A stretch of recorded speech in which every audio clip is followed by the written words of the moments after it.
Six Flags Qiddiya City is the newest theme park to open up in the Six Flags chain and is currently the only theme park in Saudi Arabia. The park boasts an impressive lineup of 8 roller coasters, including Falcon's Flight, the world's tallest, fastest, and longest roller coaster. But it is not the only roller coaster to break the 200-foot barrier. Directly next door is Spitfire, another Intamin LSM multi-launch coaster, also a world record holder. Riders are launched at almost 80 miles per hour into an inverted top hat, the single tallest inversion in the entire world. That's 75 feet taller than the vertical loop on Full Throttle, 19 feet taller than the dive drop on Steel Curtain, and 21 feet taller than the Immelman on the new Tormenta Rampaging Run at Six Flags Over Texas. The premise is you've come to the Valley of Fortune to participate in their annual air race. You're flying alongside a world champion pilot on his propeller plane where he's daring to take on the world's tallest inversion. The trains are based on a real Spitfire plane from World War II. That is a real propeller on the front of each train. No, it does not spin, otherwise it would damage the stators. But check on the back, there's also a tail on the rear of each train. A little detail that most people don't notice.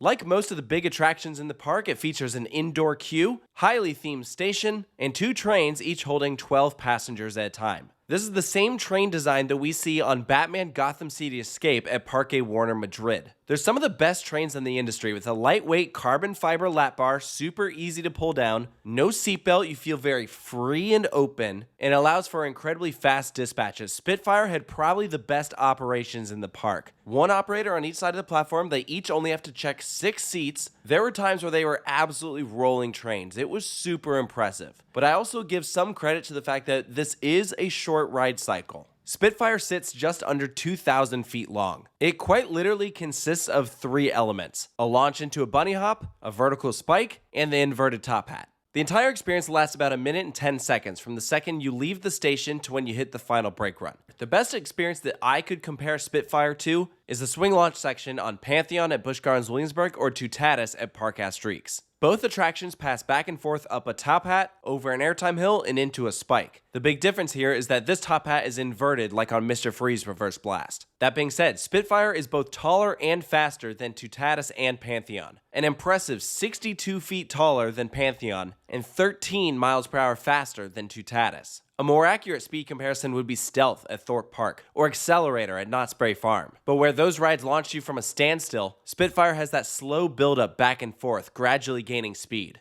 So where a ride like Stealth or even Accelerator could feel a little underwhelming just because of how it can be seen as a gimmick, a true one-trick pony, Spitfire brings more to the table with that prolonged ride experience, and the addition of a spike really does make it more interesting. One of the things I was most surprised about with this attraction though, the spike and the inverted top hat both sit at 239 feet tall. Now obviously, depending on where you sit on the spike, you might not reach as high of a point and you do not go to the very top. But that just shows you how impressive of an attraction this is. Spitfire is nearly identical in height to Goliath at Six Flags Magic Mountain, which when you pull up to that ride, it truly looks gigantic. The irony here is that Spitfire sits next to Falcon's Flight, the world's tallest roller coaster. This camelback is over 530 feet tall. If you were to stack 2 Spitfires on top of each other, you still would not be as tall as Falcon's Flight. So naturally, this ride looks tiny, and it makes me feel bad for it. I almost wish that they built this ride somewhere else in the park, like maybe on the other side in Discovery Springs. I think there it would have had more of a presence. This thing's almost as tall as Hyperion for Pete's sake. But because of where it's positioned, people always forget about it. No one talks about this ride and it doesn't deserve that at all. It's actually a really fun experience. From the station, you make a slight turn to the left to align with the launch track. A fast switch behind you will slide into place to align you with the backward spike. And from a standstill, without warning, you suddenly kick into high gear. That's more of a punch than the first launch on Falcon's Flight, which does not start at a standstill. You'll get light floater airtime as you pass over the speed hill, traveling probably around 45 miles per hour. And I was surprised how high you rise up the top hat on this first go-around. If you sit towards the front, you actually start to rotate. You'll gracefully float up and then start to drop back down. This is where things get a little crazier. Suddenly you start accelerating in reverse, probably to around 68, 70 miles per hour. Backwards, ejector airtime, likely around 1.5 negative Gs. Startling how your body just lurches up out of its seat. You'll keep boosting and then gradually rise up into this massive spike. Even though it's the same height as the inverted top hat, this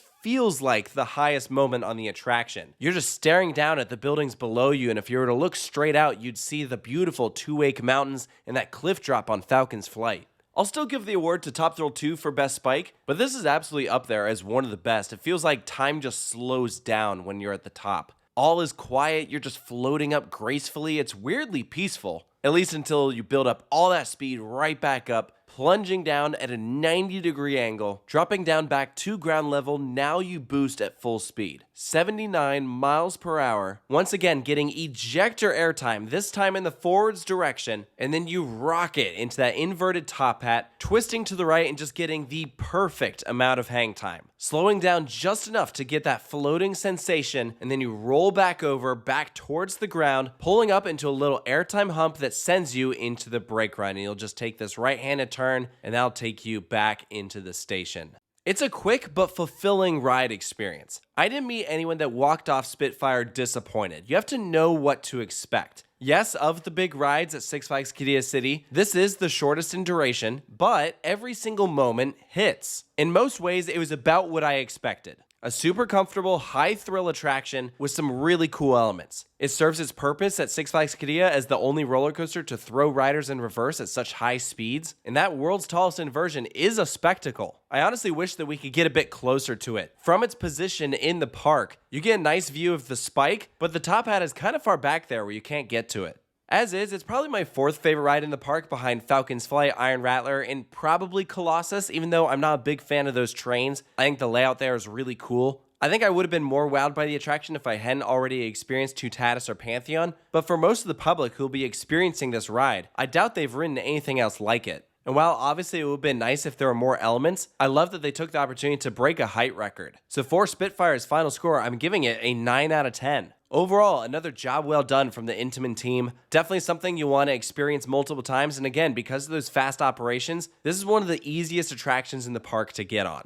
I recommend trying out both the front and back rows. I like them equally for different reasons, and I look forward to seeing if one day we might get more rides like this from Intamin in the future. So let me know down in the comments below if you've had the opportunity to experience Spitfire at Six Flags Qiddiya City. Do you agree with the points that I brought up? If you think there's anything I missed, be sure to post that down below. And if you're new to the channel, please go check out the Coaster Reviews playlist for an extensive look at rides all across the world organized in alphabetical order, including the other big coasters at Six Flags Qiddiya City. Thank you so much for watching, and I'll see you next time.